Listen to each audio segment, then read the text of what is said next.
Hello বন্ধুরা, সবাই কেমন আছেন? আশা করি সবাই খুব ভালো আছেন। আমিও খুব ভালো আছি। আজ আপনাদের জন্য খুব সুন্দর সিম্পল একটা রেমেডি নিয়ে এসেছি, যেটা চুলকে কালার করবে এবং চুলের মাথার মধ্যে যে ফুসকুড়ি বা খুশকি হয় না, সেই ধরনের সমস্যা যদি হয়ে থাকে সেইগুলোও দূর করতে সাহায্য করবে। তো কি সেই রেমেডি কীভাবে বানাবেন, চলুন শুরু করি। সবার প্রথমে গ্যাস জ্বালিয়ে নিচ্ছি। যেটা করতে হবে, একটা বাটিতে জল বসিয়ে নিতে হবে।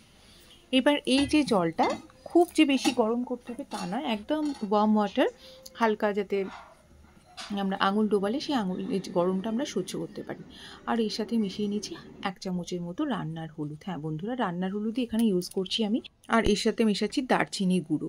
দারচিনি আমরা বাজার থেকে যে ডালগুলো পাই না, ওগুলোকেই একটু গুঁড়ো করে নিলে দারচিনি কিন্তু আমাদের চুলের জন্য ভীষণ ভালো। চুলের গোড়াকে শক্ত করতে, কালার করতে এবং দারচিনি চুলকে মজবুত করতে সাহায্য করে। তো এই দারচিনির গুঁড়ো আমি এখানে হাফ চামচের মতো নিয়েছি, আর এই দুটোকে খুব ভালো করে মিশিয়ে নিয়েছি। জলটা কিন্তু আমি গ্যাস থেকে নামিয়ে নিয়েছি। এবার যে কোনো হেনা, যে হেনা দিয়ে আপনারা কালার করেন সেই হেনাটা ইউজ করবেন। তো আমি এখানে এই হেনাটি ইউজ করেছি, হারবির। আর এইবার এই হেনার সাথে যে পরিমাণ আপনাদের লাগবে মাথায়, সে 2 থেকে 3 চামচ কি 4 চামচ যদি পুরো মাথায় লাগাতে চান, একটু বেশি পরিমাণে, যাদের চুল যেরকম, মিশিয়ে নিয়েছি। আর দেখুন, আমার খুব ভালো একটা স্মুথ পেস্ট তৈরি হয়ে গেছে। দেখে নেবেন যেন কোনো লাম না থাকে। লাম থাকলে কী হবে, লাগাতে অসুবিধা হবে এবং ঠিকমতো হবে না।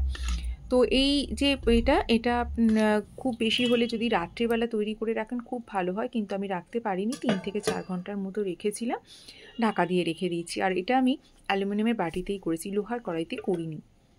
কারণ লোহার কড়াইতে করলে কী হয়, সবসময় খুব ভালো কালার আসে না, হেনার সঙ্গে রিয়াকশানে কালারটা কেটে যায়।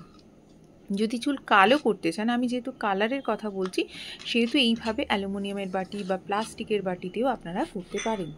তো হেনা তো গোলা হয়ে গেছে। এবার হেনা করার জন্য আমি কিছু কিছু নিয়মকানুন আপনাদেরকে বলবো, যেটা কিন্তু মেনটেন করা খুব দরকার। তা নাহলে খুব ভালো চুলে কালার আসে না। যেরকম প্রথম যেটা করবেন সেটা হচ্ছে চুলকে খুব ভালো করে ছাড়িয়ে নিতে হবে, আঁচড়ে একদম। তা না হলে হেনা মাখলে চুল কিন্তু জট পড়ে যাওয়ার সম্ভাবনা থাকে। সেকেন্ড হচ্ছে যেটা করতে হবে, মাথায় কিন্তু কোনো রকম তেল যাতে না থাকে সেটার বিষয়ে লক্ষ্য রাখবেন। আর সারা সপ্তাহে মাথা শ্যাম্পু করলেন না, তারপর মাথায় তেল নেই, অথচ দেখবেন নিজে থেকে মাথায় একটা অয়েল সিক্রেশন হয়।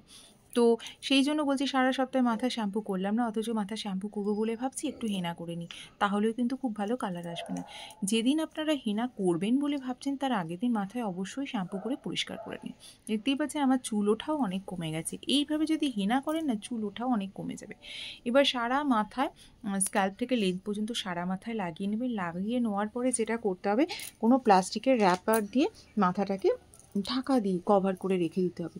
3 থেকে 4 ঘন্টা তো অবশ্যই থাকতে হবে, যেহেতু এখানে হেনা কালারের সাথে সাথে চুলের গোড়াও শক্ত করার ব্যাপার আছে। তার থেকেও বেশি রাখতে পারেন, কোনো অসুবিধা হবে না। তো ভালো করে মাথায় লাগানোর পরে সেই দিন কিন্তু কোনো রকম শ্যাম্পু করা যাবে না। তারপরের দিনকে আপনারা ভালো করে অয়েল ম্যাসাজ করবেন, তারপরের দিন শ্যাম্পু করবেন।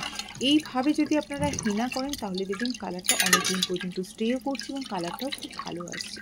অনেক সময় কী হয়, আমার ভিডিওতে পুরোটা না শুনে অনেকে বেরিয়ে চলে যান, আমাকে কমেন্টস করেন যে দিদি কালার তো হলো না। এইভাবে করে দেখুন, খুব ভালো কালার আসবে আর কালারটা অনেক দিন থাকবে। এখানেই শেষ করছি। কেমন হয়েছে জানাবেন।